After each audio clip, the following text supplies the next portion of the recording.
guys, and welcome back to another episode.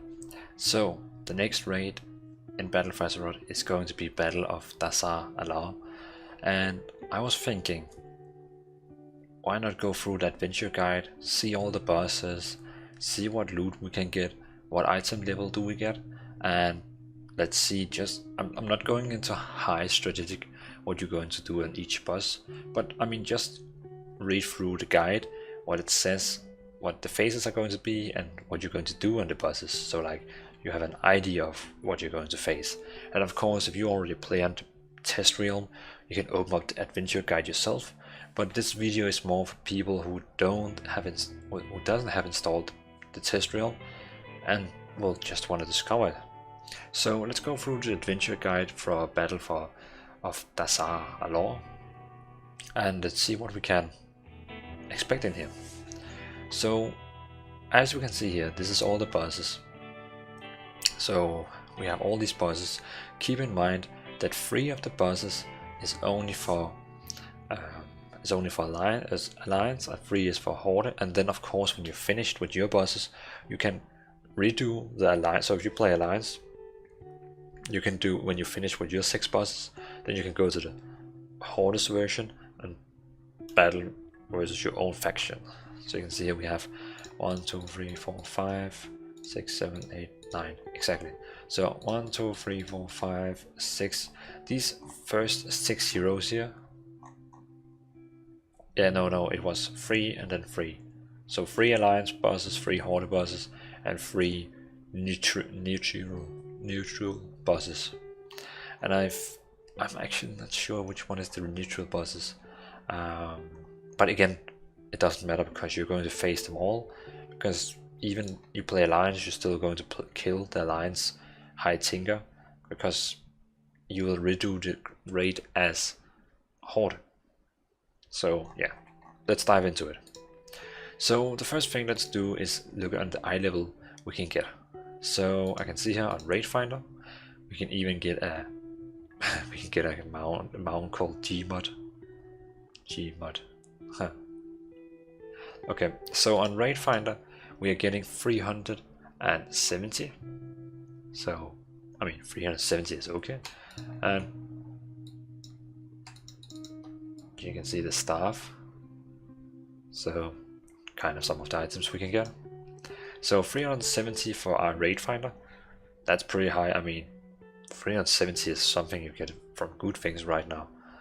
So normal is 385.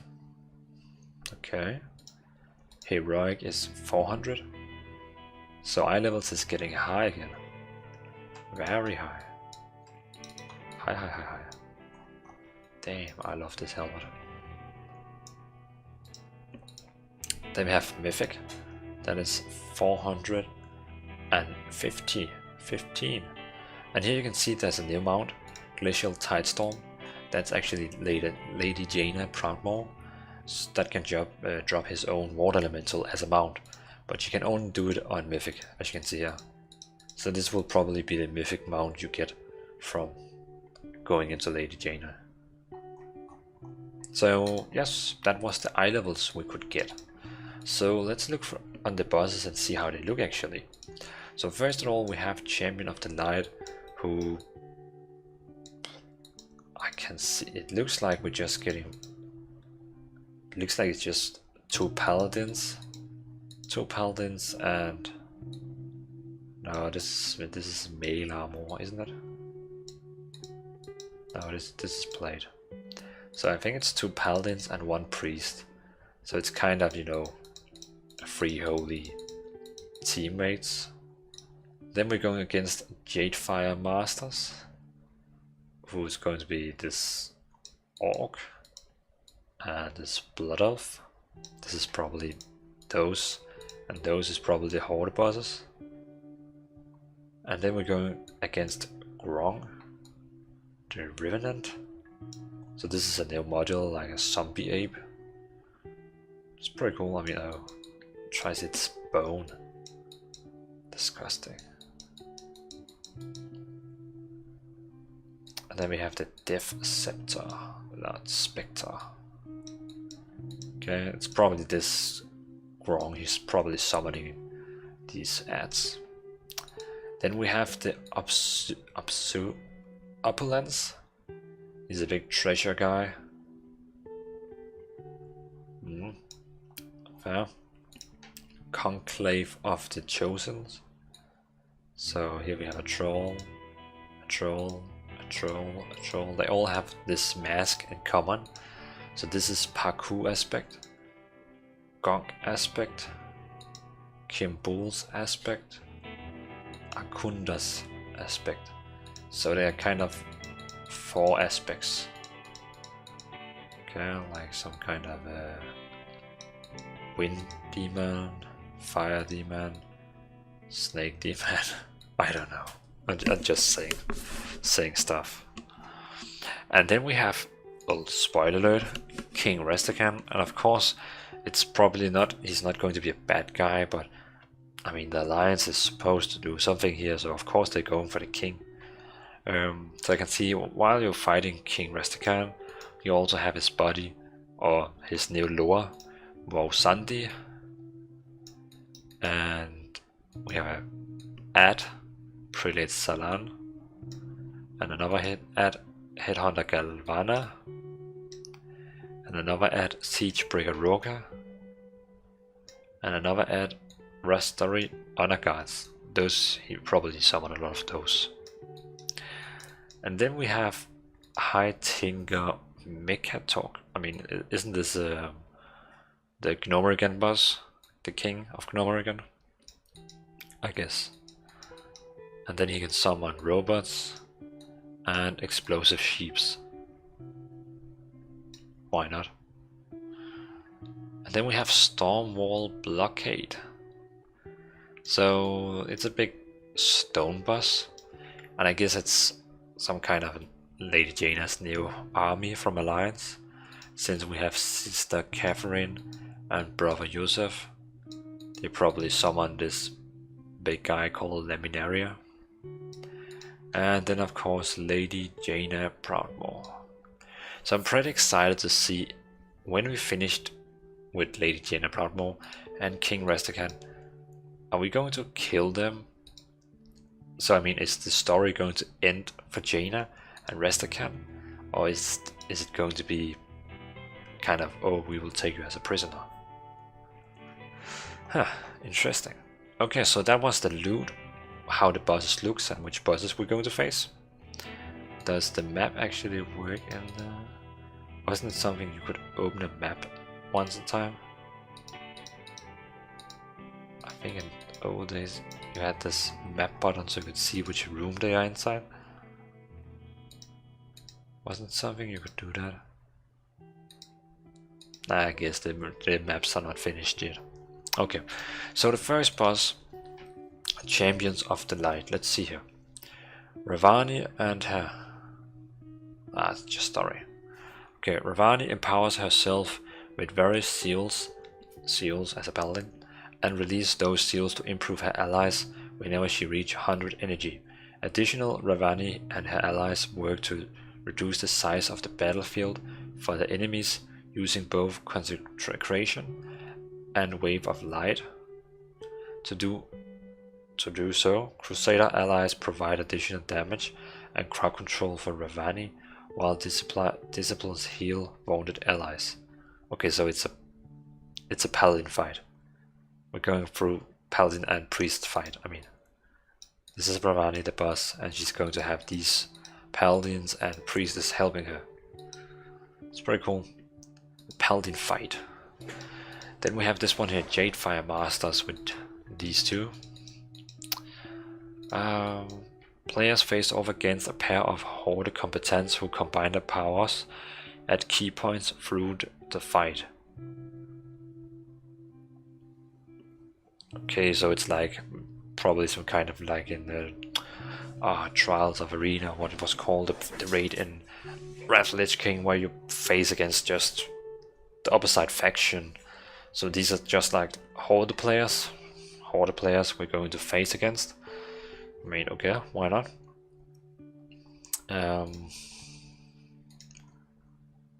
Let's just see how quick what they do. Tanks. You're on your own during multi-sided strike. Face each attack which deal the damage. The caster knocks their target into the air and summons a series of storm, earth and fire images that strike the victim in rapid successions. If the victim fails to face each image attack, they will take physical damage.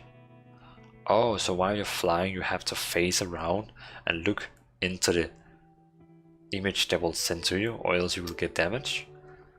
That's a pretty cool thing. You must work with your fellow tank to manage each other applications of Rising Flames.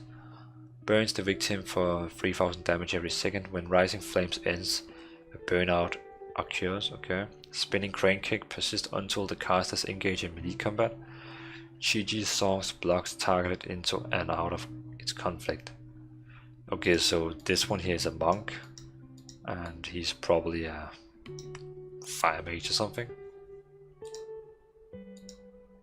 Oh, you can actually see that abilities here. Okay, so she's a monk and he's a fire mage, and they also do some combined attacks. Weird.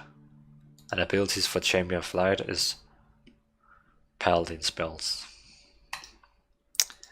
Then we have Grong the Revenant. Grong the Revenant will death kneel when hit by Discharge Shadow Core, or when his death energy reach 100. Once willing to sacrifice everything to serve the Alliance, the mighty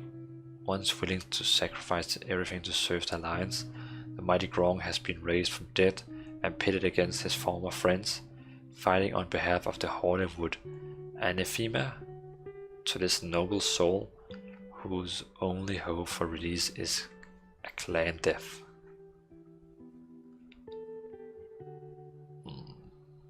Okay, what spells do we have? Death Kneel. Grong unleashes Deathly Surge, inflict 30k shadow damage, applying a stack of Death Touch to all enemies every 1 second, up to 4 seconds. Okay, so he's doing a lot of necromantic things. Interesting. Opulence. In order to survive the battle of it, the Opulence players must split their raid into 2 groups and battle through trapped hallways guarded by ancient Sandalari constructs to loot the Sandalari crown jewels, using the magical power to overcome the Guardians overwhelming strange. Okay, that's pretty cool. So you split the raid in 2 groups and they do each their things. Like in Nax Ramas in Lich King, where one of the team goes on that side and one of the team goes on that side. Cool. Okay, so there's a phase for the crown jewels, and stage 1 and stage 2. Damn. Okay, a lot of reading. Conclave of the Chosen. A pair of aspects joins the fight at the start of the encounter, while the other observe. Each time an aspect is defeated, any other active aspects heal to full and receive a stack of Loa's Wrath. The life force of the fallen aspect empower the remaining allies, increase them damage dealt by 15 and heals them to full. Okay, so you're going against all the 4 aspects, but every time you kill one, everyone gets full health and more damage. Throughout the encounter, the Loa appear to unleash their wrath, with an additional Loa being added to rotation when a new aspect enters the fray. The encounter ends when all the Loa's aspects are dead. Oh, so every time there's a new boss entering the arena, there's going to happen something new. Damn. You can see here's the aspects. Oh, here's all the aspect spells. Damn.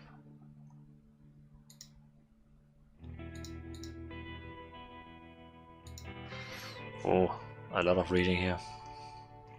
King Rastakhan. King Rastakhan called upon his retinue of bodyguards to defend him and his throne room. After Rastakhan bodyguards have been dispatched, Rastakhan calls upon his lord Bosandi to come and aid him.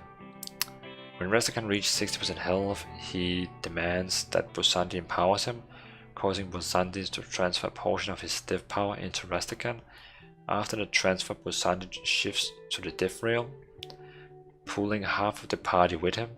Once Bosandi is taken to 50 of his, he abandons Rastakan and teleports all players in the death realm to the realm of the living to finish the fight with Rastakan. Okay, so half of the team is going to fight when Rastakan gets to 60 health, is going to face Rastakan, and half will be teleported together with Bosandi, and when so once Bosandi is then on half life, well 50%, he abandons Rastakan and teleports. So he's kind of, oh, I'm not going to die here, and then he just leaves Rastakan, and Rastakan probably die. Interesting. Interesting.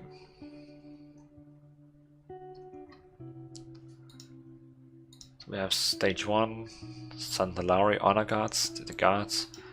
Then stage 2, it was Sunday. Stage 3, where you enter the death realm. And stage 4, uncontrollable power.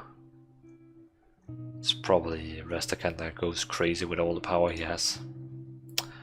Then we have High Tinker Mekkatorque. Mekkatorque halts the horde counter-attack using his latest weaponry and inventions.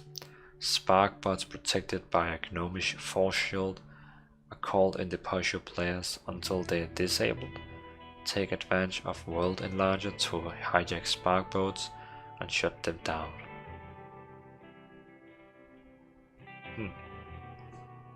And this is the guy.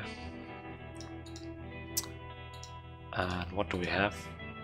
Stage 1 for Gnome again. Stage 2 Invasive Manure. Stage 3 Hyperdrive.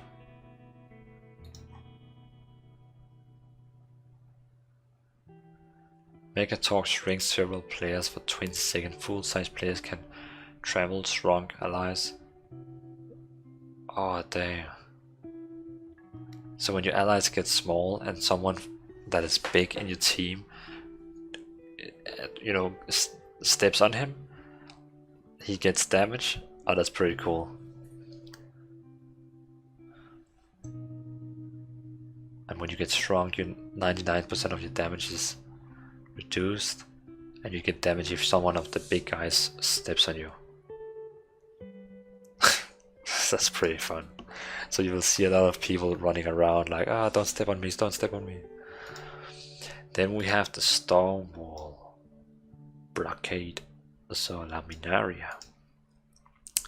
Working to cover the main portion of the Alliance fleets as they fell back, a cadre of Stormsong Tide Priests have established a blockade and summoned an overwhelming elemental to wash away the Dazar'alor ports area. Re-establish a foothold on the docks, overrun the Alliance ships, and return summoned monstrosity back to the deep before they destroy a large portion of the city. Okay, so they're trying to destroy the city with this monster. The Alliance versus Horde. Okay, what do we have here? Okay, so we have Empowering the Storm. Throughout the course of the fight, Laminaria receives energy. Stage 1, storm the ships. Stage 2, okay, so first you storm the ships and kill the system brother. And then you go after the big monster after that. Last one, Jaina. The pursuit of Jaina across the seas takes place over 3 stages. During stage 1, Jaina assaults the Dazar'alor warships with Kultiran corsairs that bombard the place base as the 5 Progress Marines set charges that inflict heavy damage to the raid unless these bombs are thrown overboard before detonated. During stage 2, Jaina unleashed the full force of her power, freezing the raid over time. Dwindling heat sources must be used to slow the stacks of chilling touch in order to avoid becoming frozen solid. If a player reaches 20 application of chilling touch and drops below 80% health, they are frozen solid in the ice block stun for 30 seconds. Ouch. During stage 3, Jaina tilts prismatic images. An image of Jaina fragment off into the arena. This image copies of a spell that duplicates her most dangerous frost spells. Frozen allies must be freed before they are hit by shattering lance. Dang, oh, many stages. Chilling touch, stage 1, intermission, stage 2, intermission, stage 3. Ouch. So, I think this raid is going to be interesting to see the world guilds, the top guilds, see who's going to beat this raid first. But I mean, it's going to be interesting. So, in all, I think it's going to be fun with this raid.